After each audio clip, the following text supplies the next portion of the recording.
आज मैं आपके लिए लेके आया हूँ जॉब कंसल्टेंसी एटीएस।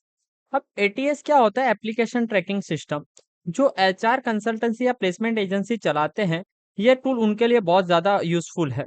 अब जैसे कि बहुत सारे लोग एक्सेल में या डेटा मैनेज कर रहे हैं या फिर वो मैन्युअली किसी डायरी में या बुक्स में डेटा मैनेज करते हैं। उसमें जब आपको कैंडिडेट्स की रिक्वायरमेंट होती है, तब आपको वो कैंडिडेट नहीं मिलता है। जब वैकेंसी की रिक्वायरमेंट होती है, वैकेंसी नहीं मिल रही होती या फिर डेटा आपका मैनेज सही तरीके से नहीं होता है। बहुत सारे लोग इसका सॉल्यूशन फाइल्स एंड फ़ोल्डर में भी करते हैं। अलग-अलग फाइल्स के अलग-अलग रिज़्यूमे को अलग-अलग फाइल्स में, फ़ोल्डर में इकट्ठा करते हैं, फिज़िकल कॉपीज़ को। फिर कंप्यूटर में जब ज़रूरत होती है तब उनको नहीं मिलता है। उसके लिए मैं आज आपके लिए एटीएस का टूल लेके आया हूँ। अब यहाँ पे आप पहले क्या मैनेज करते हैं, पहले आप एप्लाइड जॉब्स यानी आप आपके पास जो वैकेंसी आई है उसे मैनेज करते हैं। जैसे उसका टाइटल, कैटेगरी यानी ये आपके पास जो वैकेंसी आ रही है उसको डेटा को मैनेज करने में आपको हेल्पफुल रहेगा। डिस्क्रिप्शन, रिक्वायरमेंट्स और सारी चीज़ें आप यहाँ पे एक एप्लाइड जॉब्स के अंदर आप मैनेज करते हैं।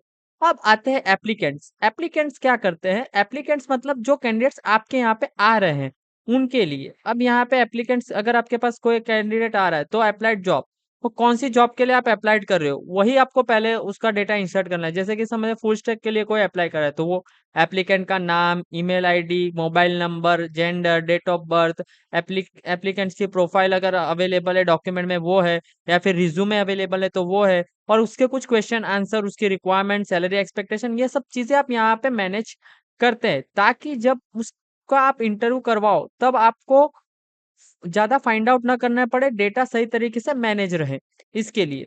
ऐसे ही आप ऑल इंटरव्यूज़ पे अगर आप करेंगे, तो आप अपना इंटरव्यू भी मैनेज कर सकते हैं कि अगर आज किसी का इंटरव्यू अरेंजमेंट कर रहे हैं, तो एप्लीकेंट्स कौन-सा है? जैसे अभी एप्लीकेंट्स का आपके इंटरव्यू में तो उसका डेट क्या है, स्टार्टिंग टाइम क्या है, एंडिंग टाइम क्या है, टोटल उसका डिस्क्रिप्शन क्या है, ड्यूरेशन कितने टाइम का है और उसका ये जो एजेंट होता है, यानी ये आपका रिक्रूटर आप बना सकते हो। जो रिक्रूटर उसका इंटरव्यू अरेंजमेंट कर रहा है, तो उसका पोर्टफोलियो क्या है, उसके अकॉर्डिंग आप रख सकते हो।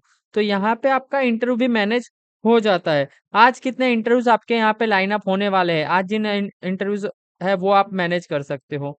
अर्चिव एप्लीकेंट्स यानी जो एप्लीकेंट्स को आपने हाइड करके रखा हुआ है, उनको अलग आप रखना चाहते हो तो वो भी आप कर सकते हो। एम्प्लॉइज़, अब यहाँ पे आपके पास जो कोई एम्प्लॉइज़ कितने एम्प्लॉइज़ आपके यहाँ पे काम कर रहे हैं, तो उसका भी आप एक डेटा मैनेज करना चाहो, तो वो आप कर सकते हो। तो ये आपका है। फिर कॉन्टैक्ट डायरी में कैसे है कि आप अगर किसी का कॉन्टैक्ट करना था आपको, जैसे कि आप नोटबुक्स में लिखते हो कि भाई ये लीड है, इसको मुझे इस टाइप के लिए बात करनी थी।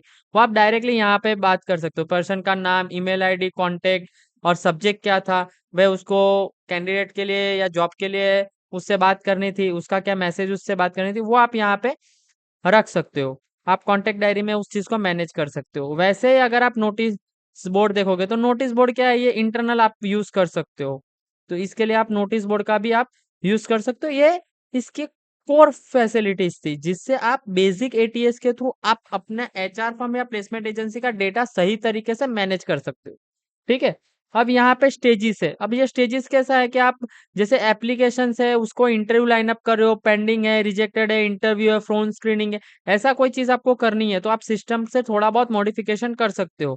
लोकेशन आप जिन-जिन लोकेशन में काम करते हो, उसको आप यहाँ पे बाइफरगेट करके अलग-अलग लोकेशन अगर आप पैन इंडिया कर रहे हो, तो उसके अकॉर्डिंग आप लोकेशन क्रिएट कर सकते हो। पर्टिकुलर सिटीज़ में कर रहे हो, तो सिटीज़ के अकॉर्डिंग कर सकते हो।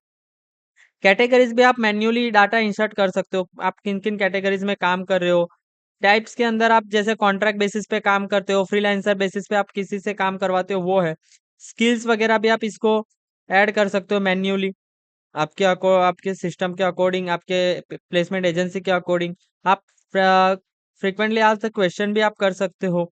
ईमेल नोटिफिकेशन भी आप यूज़ करना चाहो तो ईमेल नोटिफिकेशन भी आप ऐड कर सकते हो। अब आपके आता है ये स्टाफ जो है, जैसे आप किसी पर्टिकुलर आपके अंडर में जितने स्टाफ हैं उनको कोई किसी को रिक्रूटर, किसी को टेलीकॉलर, किसी का कोई टास्क प्रेफ़र कर रहे हो, तो वो आप यहाँ से कर सकते हो। किसी को टास्क कुछ भी टास्क देना है, तो ये यहाँ पे आप उसको टास्क और लोकेशन वगैरह सारे जो वर्क स्ट्रक्चर है उसका रोल आप डिसाइड करके, उसको क्या करोगे आप यूज़र क्रिएट करके दोगे।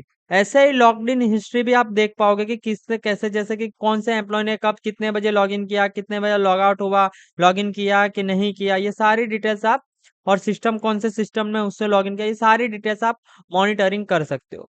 डैशबोर्ड अगर बात करें तो डैशबोर्ड में आपके पास टोटल एप्लीकेट कितनी जॉब्स आई हुई है, कितने एप्लीकेंट्स आए हुए हैं, कितने इंटरव्यू है, कितने लोगों को आपको कांटेक्ट करना है, रिसेंट इंटरव्यू आज किसके इंटरव्यू, ये सारी चीजें आपको डैशबोर्ड पे मिल जाएगी। अगर आपको इस तरह के एटीएस की रिक्वायरमेंट है तो डिस्क्रिप्शन में दिए गए फॉर्म को आप फिलअप करें और हमारा कांटेक्ट करें, ताकि हम आपके प्लेसमेंट एजेंसी के लिए ऐसा एटीएस बना के दे सकते हैं जो आपका डेटा मैनेज करे, वर्क स्ट्रक्चर को संभाले और जब आपको डेटा की रिक्वायरमेंट है उस टाइम पे आपको फाइंड आउट करके देखें। ऐसे ही टूल्स के लिए आप हमारी चैनल को सब्सक्राइब कर सकते हैं और आप हमारे साथ जुड़ सकते हैं। Thank you for watching, keep connecting with me.